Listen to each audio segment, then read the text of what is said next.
Здраво, Лила. Најпрво да ти се заблагодарам што издвои време за нас. Те начекавме после емисија, работиш многу. Така. Тоа беше наједноставен начин, затоа реков дојдете овде за да не се бркаме натаму. Немамо, инаку секогаш имам време за луѓето кои што сакаат да ми бидат домакини на некој интервју, јас сум секогаш добро расположена. Да, овој пат ти си наш домакин тука во студиото. Така. Да поразговараме малку за мода. Прво, кој се грижи за твојот изглед и кој се уствари се грижи за твојот? Ти изгледам за некоја за која што ти треба огромен тим позади за да изгледа вака како што изгледа. Добро, имам сериозен тим, се согласувам, и тоа се неколку, значи, да кажам вака, се Елена, Лука, тоа не се неколку луѓе, тоа е цела машинерија. Нормално, затоа што јас годишно, на годишно ниво снимам околу 200 емисии, што значи дека ми требаат 200 фустани, и тоа го прават они. Јас мислам дека никој го нема тој капацитет и навистина сум им бескрајно благодарна и на Елена, на собственичката и секако на целиот дизајнерски тим таму што работат со мене. Значи тоа се ги ставам секогаш на прво место нив, затоа што тие се навистина многу битни за тоа да изгледам како што изгледам сите овие години наназад. За косата и за шминката е задолжен мојот, да речам, и значи хер и мејкап артист, меѓутоа и мој добар другар Владимир Трајковски. Потоа имам асистент, тој асистент е Спасе, и мислам дека тука завршува мојата голема екипа која што се грижи за мојот изглед, конкретно зборувам. Тие се. И се извинувам. Студио Секрет. Сите тие варијанти, нели, на сите жени што го прават, па дури мажите, нели, масажи, некои третмани на лице, на тело, го правам таму. Тоа баш ке те прашам сега, дали вежбаш? Мислам, излишно прашање, дали вежбаш? Вежбаш, окей. Па не, види, ти добро што тоа го кажа и како прашање, како констатација, бидејќи повеќето луѓе кои кажам, одам на вежбање, ми викаат, па зашто вежбаш? Па супер изгледаш. Па да, затоа така изгледам, затоа што вежбам со години. Да, со години вежбам. Вежбам во Кан Джим, заедно со Бане, заедно со Пипе. Ете, имаш право, фино ти текне. Тоа е дел од екипата која што се грижи за мојот изглед. Така е. Фино што ме потсети. Со години вежбам фитнес, класичен фитнес. Нема никоја филозофија таму, внимавам на исхрана колку толку, без диети, без некои спектакуларни начини на исхрана. Само внимавам. Помалку леп или воопшто да нема лепи тие, нели, лиснати чудеси кои што се многу вкусни и превкусни, ми тоа не значи дека воопшто не ги јадам јас. Јадам, ама внимавам.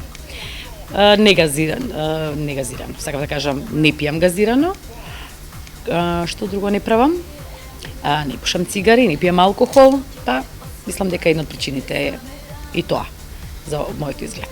Океј, ја спомна Елена Лука. Морам да те прашам омилен дизајнер. Те разбирам. Добро да, океј, Елена Лука на нашите простори нормално, тоа се подразбира.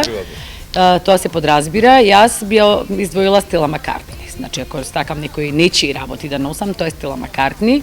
Постојано ја следам, имам и на Инстаграм, и секаде каде што ќе се појави.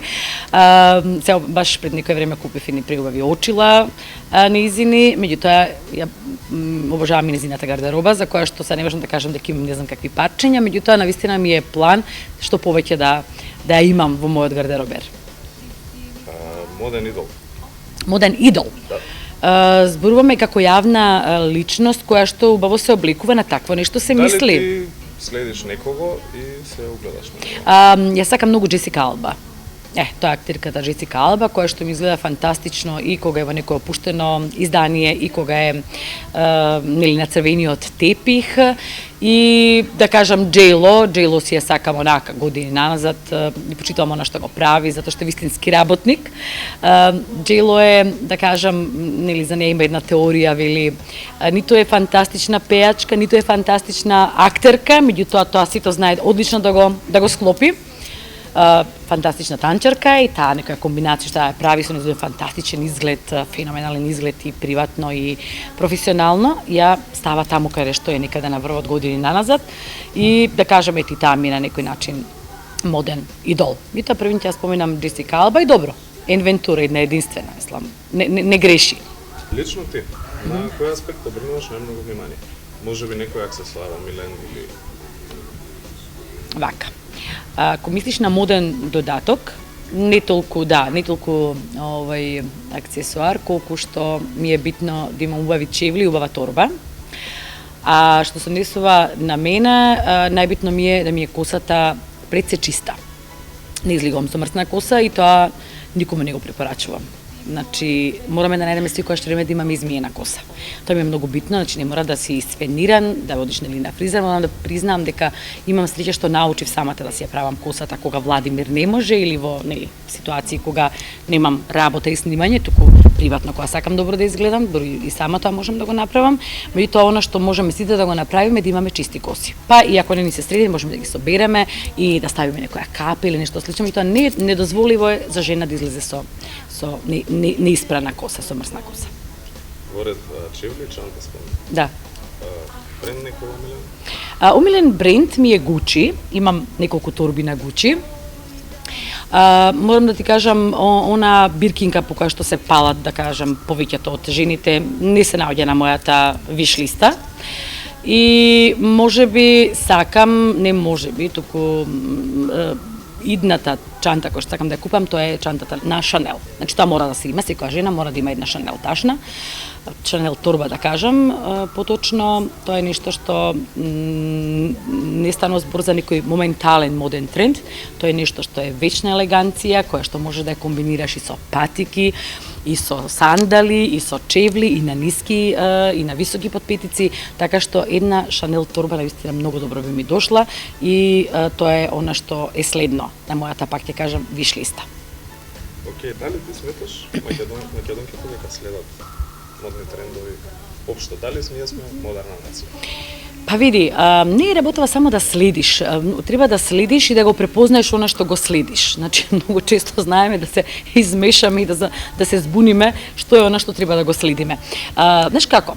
Можам да кажам дека не следат, меѓутоа мразам што никогаш ни се случува да бидеме униформирани. Еве, јас се ставам во во исти кош, да се разбереме, не е она као јас сум сега нешто посебно, останатите се униформирани. Не, туку кога ќе се запнеме за некој да речам, нели моментален тренд и гледам дека потсетуваат едни на други или потсетуваме едни на други. Сметам дека секоја жена, без разлика колку следи модни трендови, треба и да направи некој свој моден тренд, односно да биде своја.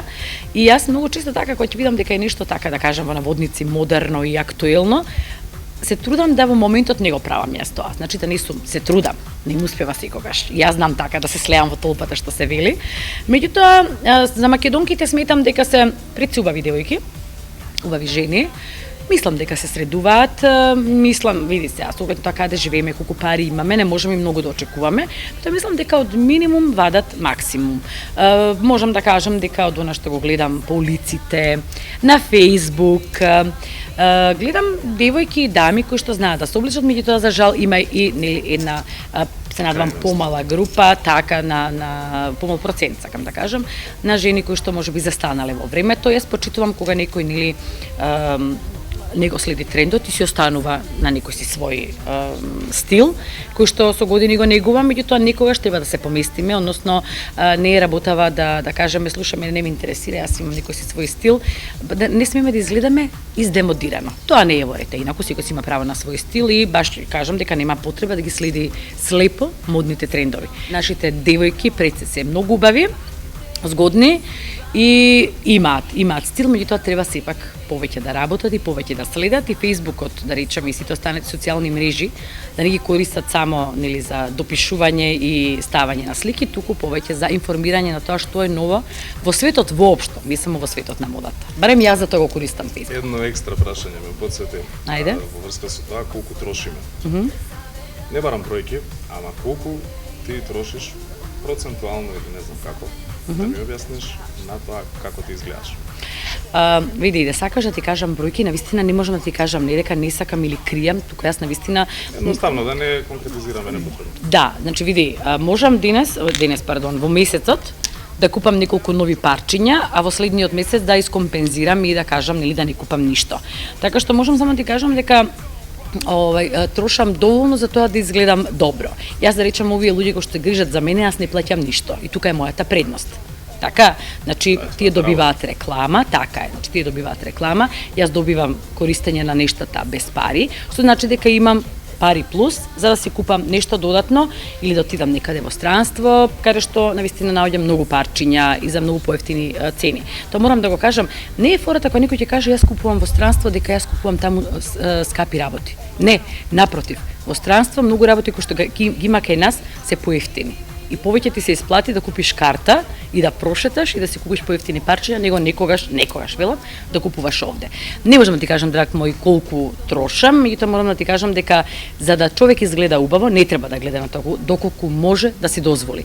Во денешно време има јефтини работи кои што ако ги скомбинираш убаво, може да изгледаш шик и модерно. Тоа е целта. Лесно да се наредиме со брендови, ако не знаеме да ги носиме џабе ние.